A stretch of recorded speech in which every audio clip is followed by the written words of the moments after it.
Hello and welcome to the Warhorse Coaches Show. I'm your host, Anthony Collins. Joining me now is Coach Seth Collins. Coach, thank you. Welcome to the show. How you doing, man? So you are our kicking coach, a little bit of special teams on our Yes, football sir. team.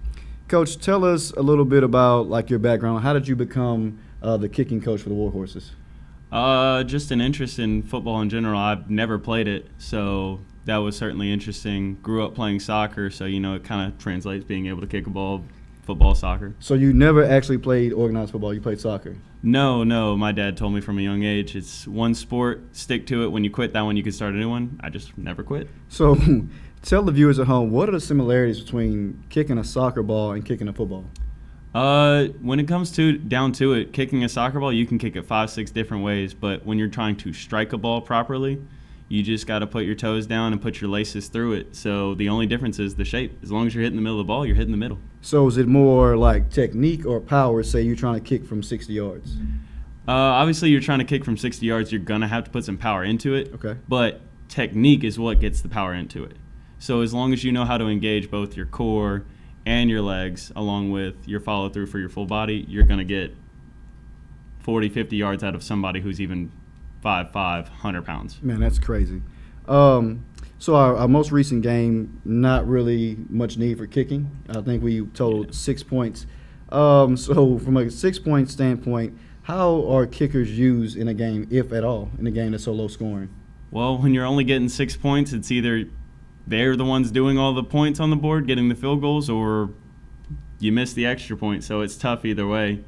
But part of being a kicker is leading up to the pressure. You don't get a whole lot of involvement. So when you do, you have to be mentally prepared. So let's park it right there. You talk about pressure. Everybody knows kickers get all the blame. Mm-hmm. Kickers also get all the praise. So what do you tell our guys to stay mentally locked in when they go on the field? I don't tell them a whole lot. I tell them it's the same thing they've been doing their whole lives, because when you find a proper kicker, most of the time they have been doing it their whole lives. So when you get out there, just take a deep breath and keep doing what you've been doing. Does crowd noise, environment, rain, heat, snow, does any of that play a factor, or is it all just come down to just fundamentals and following your training? I think it depends on the person. I think anyone can feel nervous. I think anyone can feel excited. I think anyone can let anything affect or bother them. But that's a choice they have to make in that moment. Are you going to be focused in on kicking that ball, or are you going to let everybody else in? Man, that's great. Most guys play for organized football because they want to, be the ones getting the accolades. Mm-hmm. Kickers don't really see that much playing time.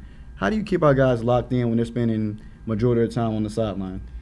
Well, the biggest part about finding a good kicker is not looking for a guy that can kick a ball, but a guy that fits the personality.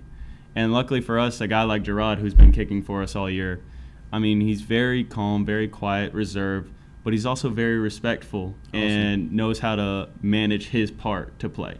Oh, man, that's incredible. Well, Coach, don't go anywhere. We're going to come back with our Student Athlete of the Week. Please don't go anywhere. You guys stay right with us. Welcome back. Now we want to take time to recognize this week's Player of the Week. This is a great way to spotlight a student athlete who has shown great leadership both on and off the field. This week's athlete is Mr. Jonathan Hargrove. Welcome to the show, sir. You doing all right? Yes, sir. So in your own words, please tell us and the viewers at home, what does it mean to you to be this week's Student Athlete of the Week? This week, I ain't know I was going to have this. I just, on and off the field, I just grind. And I don't care who watching, really. So you're out there just putting the work in regardless of accolades or any kind of accomplishments. You're just working hard because it's the right thing to do. Yeah, I got a goal to make, yes, sir. Man, that's very admirable. It's at a young age, too. So let's talk a bit about you being a student athlete. You starting running back. Well, I'm really everywhere for real. I play everywhere, just everywhere except for lineman, really. I'm glad you said that. So you got ahead. So you play everywhere. Yes, sir. Tell us a few of the positions you play. Strong safety, free safety, cornerback, and receiver and running back, yeah. All right, so, man, you don't get tired playing that many positions in the game? No, I love the game of football. Okay, so you're a two-way player. Yes, sir. Okay, so tell us, for those of us at home who may or may not know, what exactly does a two-way player do on a football team? How beneficial are you to the team? Very, I'm only one person, but we have other people that we can use. I'm just good. I'm just I can do more things. So whatever the team asks of you, you're gonna do it. Yes, no sir. complaints. No complaints. So tell us, what has football done for you? What does football mean to you? Football has, and for everybody, has make you become more of a man and you can go through situations, like many situations. Like say you did all this grinding and didn't start. You gotta learn how to let that go. Sometimes just because you work hard, you don't always get the results that you're expecting. Yes, sir. So you're a sophomore, young on the football team. Didn't make the playoffs this year. So going forward, what is your mindset to get the team on track to be a playoff team again? We have to step up. Like me, David, Chris McNeil, Tony, Lonzo. We got to step up and be that leader. So you're real big on accountability for the team. Yes, sir. Is that something you learned from home? Does that come from the coaching staff? What is your dedication to accountability and holding your teammates accountable come from? I really learned this from my past years, because all my past football years we ain't making nowhere, and we just really need that leader to step up. Man, that's incredible. So we talk about football. Let's talk about you as a student side of it. Tell us how much about your grades and education. Where is that on your scale? That comes first. That really comes first, because this is you need your grades to actually make it into college. Correct, man. How do you go about holding your teammates accountable in the classroom? If you see them goofing off or missing an assignment, how do you hold them accountable? I tell them like this. I say, if you goofing off, you ain't gonna be able to make the grades you need. If you don't make the grades you need, you won't be able to make your goal, and the goal is to make it to the NFL. So your goal is to ultimately get to the NFL. Yes, sir. Give us, if you have in mind, give us your top 3 schools you would like to play for college. TCU, Okay. Oregon, and Colorado. Man, you're trying to play for Coach Prime. Yes, sir. Okay, so how you gonna get there? Grind. Like, this is what I'm doing right now. Like, be at every position, be coachable, be disciplined, hold my teammates accountable, have good grades in school. And yeah. You just said a mouthful right there. You said be coachable, be disciplined. Those are life lessons. Those go well beyond the football field. So, man, congratulations to you. Look forward to many more successes for you. You're also a member of the soccer team, correct? Yes, sir. I got it on right now. I see you. It looks good on you, man. Got a game tonight? Yes, sir. Well, good luck to you guys. Viewers at home, don't go anywhere. We're going to come back with Coach Seth Collins. But again, one more time for our Student Athlete of the Week, Mr. Jonathan Hargrove. Thank you, sir. Thank Keep up the you. good work. Yes, sir.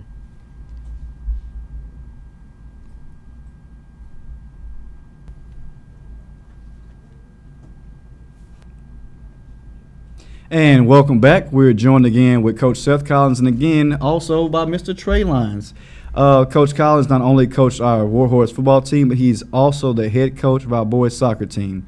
So as we close out football season, we're getting ready to talk about how the soccer teams are looking going forward.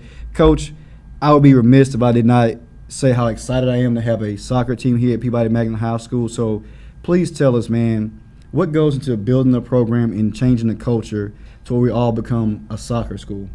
A lot. You just have to say it plain and simple, a lot. I mean, there's so many things that go into it. There's been so much time and effort put into it as far as LHSA paperwork, finding money, sponsorships, all that. That's just the background work that nobody really thinks about. And then you get out there on the field and you have to see a team who has no experience and not only give them that experience, but make them enjoy it as they're going on. Man. So there's a whole lot that goes into it, but all the same, I've enjoyed every step. So, Mr. Lyons, you're a member of the soccer team, correct? Yes, sir. Speak to it from the student-athlete side of it. What is being on the soccer team in our school, having a soccer team for the first time? What's that mean to you? It means, a whole bunch, and just starting our program from the start and just building a fundamental, goal that we all can have and future people who come to Peabody. So you've played soccer before, correct? Yes, sir. So your past experience, tell us, how does that translate to helping your teammates and getting the program off the ground? I just started from not really much, and I can just really help them grow and just give them a basic example of just where I started from just so quickly and how quickly I can grow and how they can grow. Man, that's awesome. Coach, tell us a little bit what goes into you as a coach, getting guys ready, conditioning, and learning the ins and outs and the X's and O's of what makes a soccer team and soccer plays. Well, if I'm being honest, I think someone like Trey doesn't give himself enough credit. And I don't want to blow up his ego or anything, but, when you have a couple guys out there with experience, you realize how much they can help lead the rest of the team. And especially with a sport like soccer, I like to tell my boys, once the whistle blows, this sport is the only sport where you need 11 coaches on the field. Because that's what you're really doing. You're coaching each other. So when you have a guy with experience who knows what decisions to make, where to be, what to do, how to do it, you see them and you watch them as the game goes on, help each other, guide each other. Here's where you need to go. Here's where you need to run. Here's what you need to do. And it's really fulfilling because you realize if you built up that one player, you've really built up all of them. Man, that's awesome. Again, I'm so excited for this to come. I'm going to be at the games with my chest painted up in the student section. Trey, tell us from the student side of it. People say soccer is not a physical sport. Can you please go ahead and just debunk that and tell us about the physical side of soccer? It definitely isn't as physical as football, you'll say, but there definitely is a physical side to it, and just like getting to know your body and just playing against somebody else, because it's really a balance thing. So whenever you're going against somebody and they shoulder to shoulder, you need to know how to prep yourself and get ready for that hit to basically fight back. Man, Coach, tell us from your standpoint, your coach, what goes into a good soccer player? How do you get somebody who's never played before and turn them into a good soccer player? I'd say the foundation for me, you have to understand that soccer players usually need two key athletic abilities, and that's agility and balance. And once you establish agility and balance in an athlete, then you can go, okay, now let's introduce the ball. Because what I often tell them is when they get into these, say, dribbling lines, something basic, you're learning how to dribble with the ball, they'll usually trip on the ball because they're so focused on the ball. And I'm like, if you took the ball out, would you be able to run in a straight line? Well, yeah. So why aren't you worried about running? The ball's just an extension of you. If you know how to move yourself, you'll learn how to move the ball. Oh, man, that's awesome. Thanks for breaking it down. We're going to get out here on this note. We got a game tonight? Yes, sir. You guys are dressed in Peabody Kelly Green, looking Yes, great. We're playing against the Grace Christian Warriors. Yes, sir. So this game is going to be a barometer against our second game of the season. Mm-hmm. What do you expect tonight? I expect a lot of fight. I expect them to take what we've been working on and just show me where we're at, because I think every single game that we go into, it's just going to be a constant, all right, what's the next step? What's the next step? What's our new goal? What's our new focus? Because there's so many facets of the game. I need to know where we're weakest and how to make us strong there.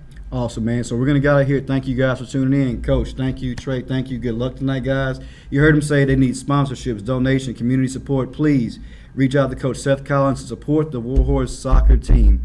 Come back and join us next week. I'm Mr. Anthony Collins, Coach Seth Collins, Trey Lyons. Thank you.